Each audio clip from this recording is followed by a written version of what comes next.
Good evening, everybody.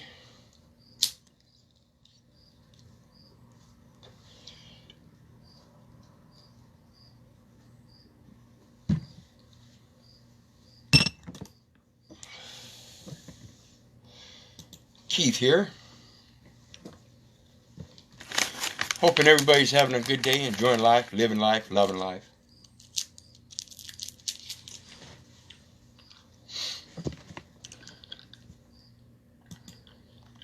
Wanted to get on and talk to everybody about some more transportation stuff in regards to the license, the certificate, and insurance and all that. And so we're going to start out with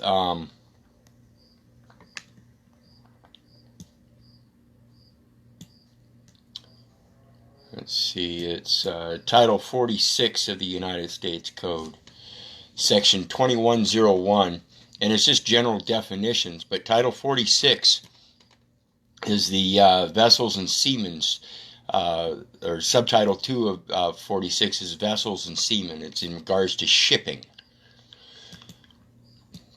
And one of the definitions we have here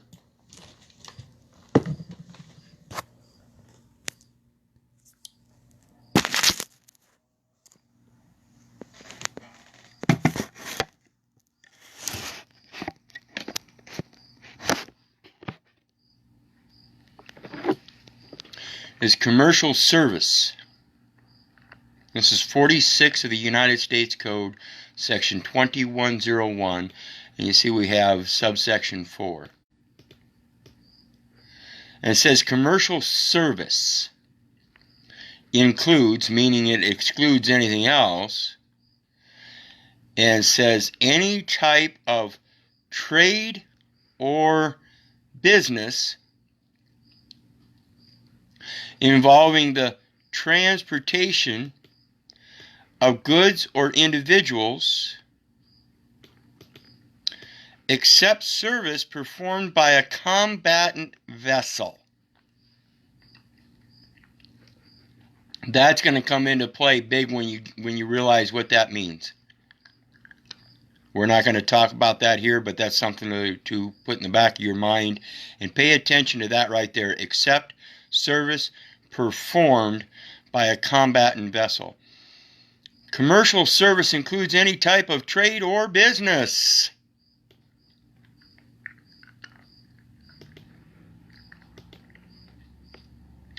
This is Title 26 of the United States Code, Section 7701, subsection H, wherein it talks about motor vehicle operator leases.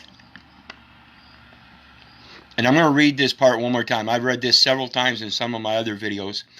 And it says, in general, for purpose of this title, in case of a qualified motor vehicle operating agreement, which contains a terminal rental adjustment clause, such agreement shall be treated as a lease if, but for such terminal rental adjustment clause, such agreement would be treated as a lease under this title, and the lessee shall not be treated as the owner of the property subject to an agreement during any period such agreement is in effect.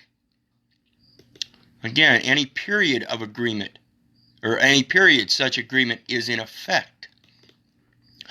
Qualified motor vehicle operating agreement defined. For purposes of this subsection, in general, the term qualified motor vehicle operating agreement means any agreement with respect to a motor vehicle, including a trailer which meets the requirements of subparagraphs B, C, and D of this paragraph. So B is minimum liability of lessor. That's the insurance.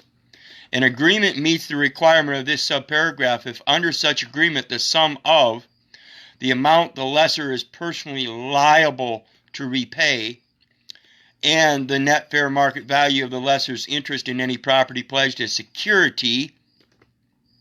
It's what happens when you certify when you register your automobile. You pledge it as security for property subject to the agreement, and you have to provide liability insurance for that. Even though you pledged it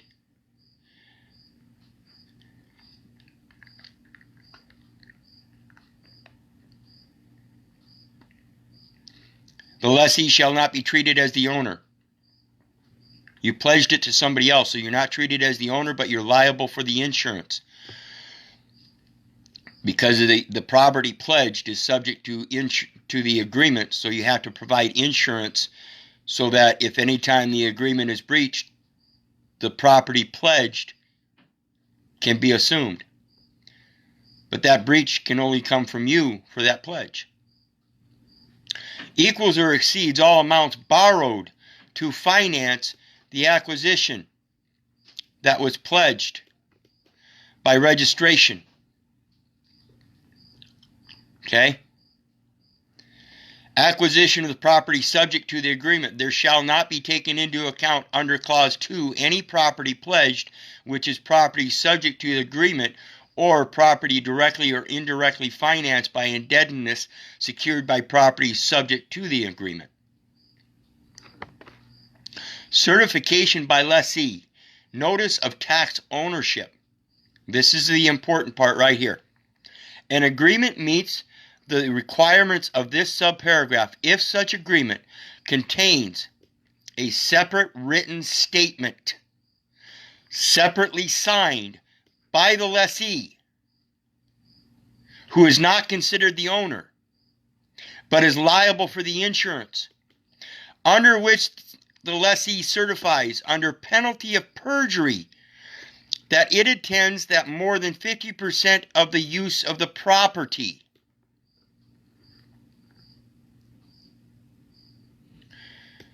50% of the use, any period such agreement is in effect.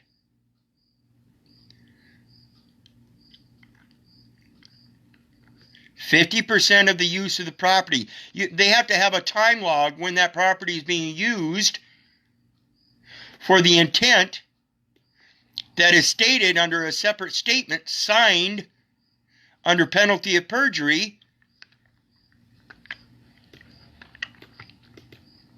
that the signer intends that it will use the pledged property that is subject to such agreement to be in trade or business.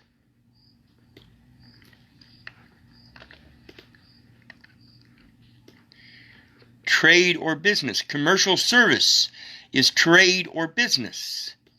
The reason for motor vehicle operators lease is for trade or business. The motor vehicle operating leases are specifically for commercial activity.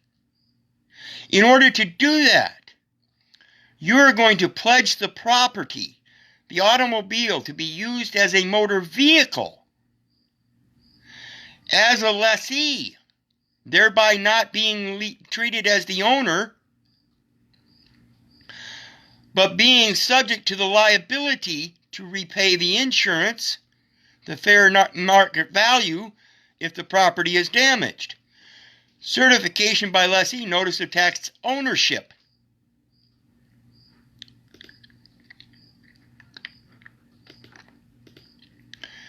Subject to such agreement is to be in a trade or business. Notice how that is blue line highlighted. When we click on that, it says the trade or business. The term trade or business includes, meaning it excludes all else, the performance of the functions of public office.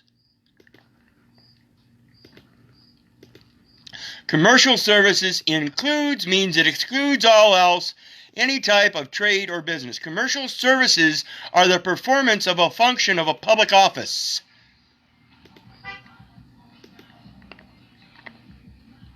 Period. Plain and simple. It cannot go any further. Now, when we get to Title 14 of the Code of Federal Regulations, which is the Aeronautics and Space, Federal Aviation Administration, Department of Transportation.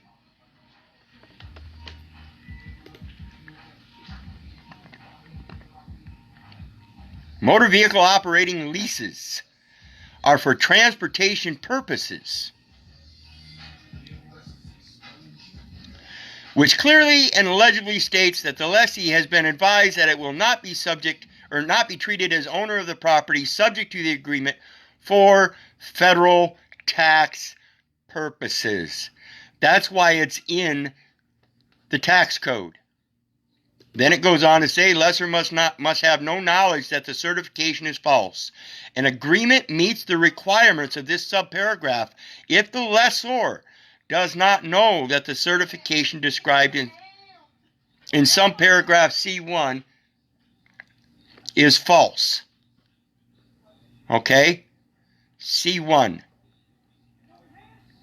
An agreement meets the requirement of this paragraph if agreement contains a separate written statement, separately signed by the lessee, under which the lessee certifies under penalty of perjury. If this statement in C was never made, one can never be verified. The certification is false. Pure and simple. So, the Department of Transportation wanting a certification for anything. For air carrier means a person who undertakes directly by lease. Air carrier means a person who undertakes directly by lease.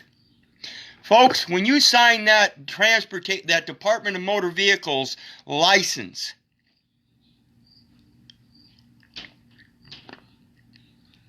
it is presumed to be a lease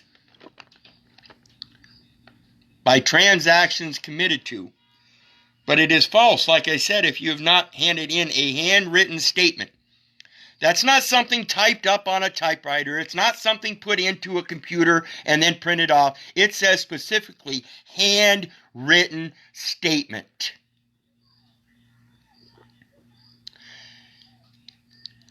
Written statement. It is not typed. It is not printed.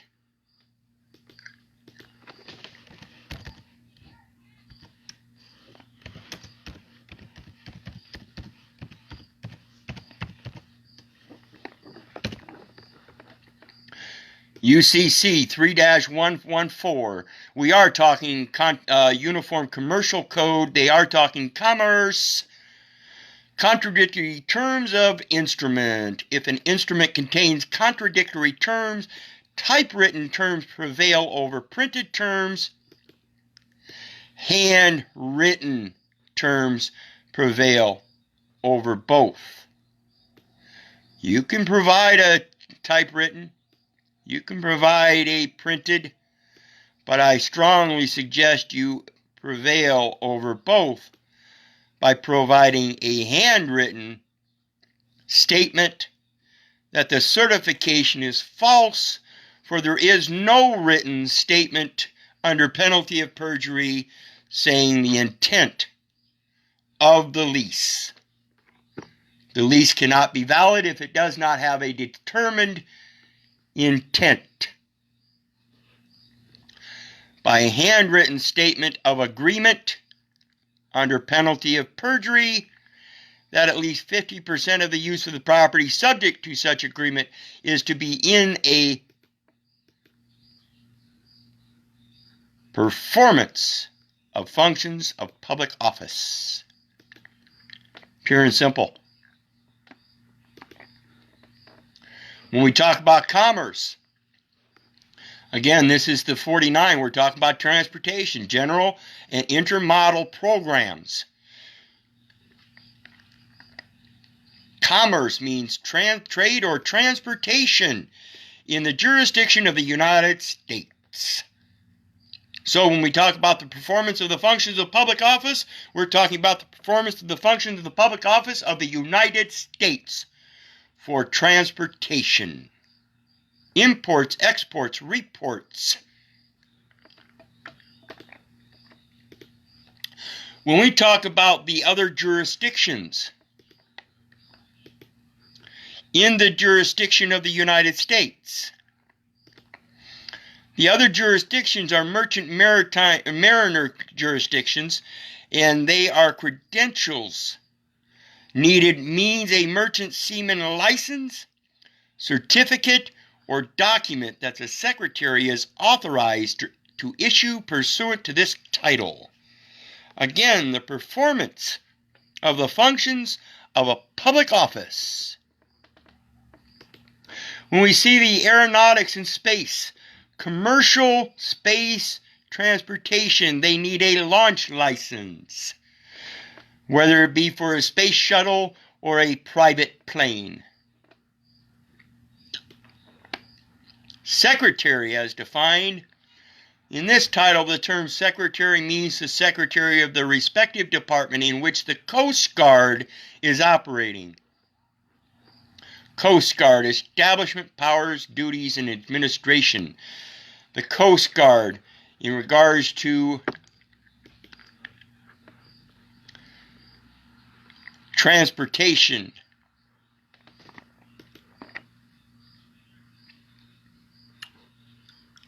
Let's see here, where are we at? Liability of the carriers under receipts and bills of lading.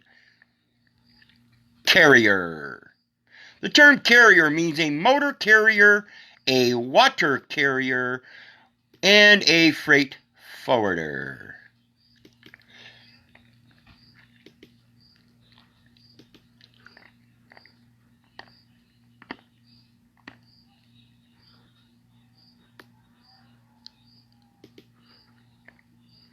So the common carrier, transportation, service, and rates. A rail carrier, providing transportation, includes a locomotive, car, vehicle, vessel, warehouse, wharf, pier, dock, yard, property, facility, instrumentality, or equipment of any kind related to the movement. Instrumentality would be a Federal Reserve note that you use to purchase a ticket for transportation by air, land, or water.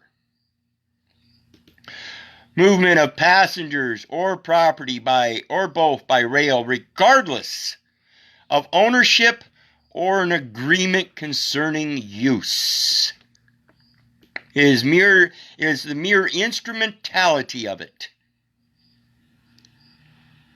Services related to that movement, including receipt, delivery, elevation. There's your error in this right there, folks. Transportation includes elevation. Transfer, in transit, refrigeration, icing, ventilation, storage, handling, and interchange of passengers and property. Interchange of passengers and property, whether that be from a land carrier to an air carrier that then travels overseas and lands in a land jurisdiction, or whether it goes from a land jurisdiction to a maritime naval jurisdiction, Coast Guard, to then have to travel across the seas and land again. Each of these other two jurisdictions, the maritime jurisdiction and the aeronautical or aerospace, have to have a landing spot. Means you can only access the going out and the coming in to those from land, going out from the land and coming into from the air or the water.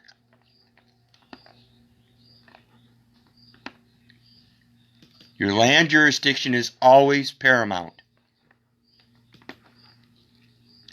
When we talk about freight forwarders, freight forwarder means a person holding itself out to the general public, whether they be public in the air, public in the water, on the water, or public on the land, other than as pipeline, rail motor, or water carrier, to provide transportation of property for compensation and in the ordinary course of its business. Freight forwarder. The term freight forwarder means a person holding itself out to the general public other than as pipeline, rail, motor, or water carrier. That's excluding everything other than air. So your freight forwarder is the air carrier, other than pipeline, railways, motor carriers, or water carriers. If you take out water carriers, you take out motor carriers, railway carriers, and pipeline carriers, the one thing you have left is the air carriers.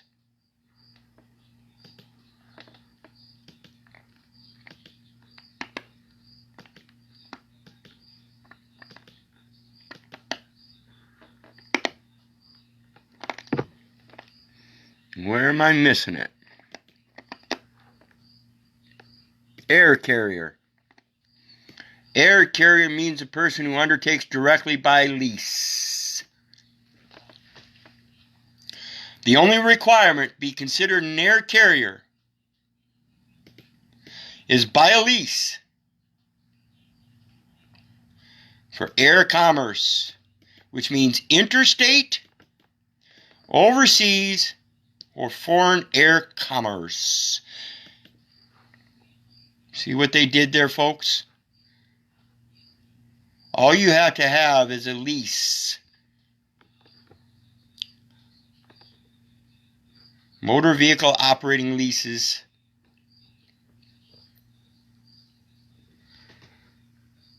For federal tax income purposes.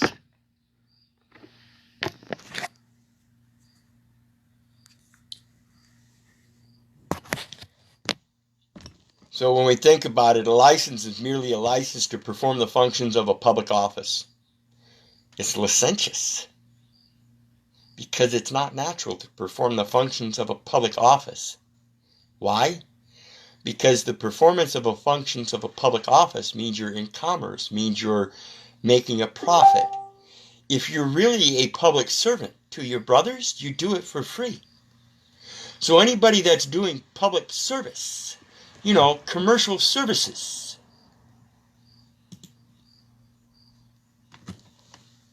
the very first one we discussed. Commercial service includes any type of trade or business involving the transportation, either by air, land, or water, of goods or individuals, except service performed by a combatant vessel.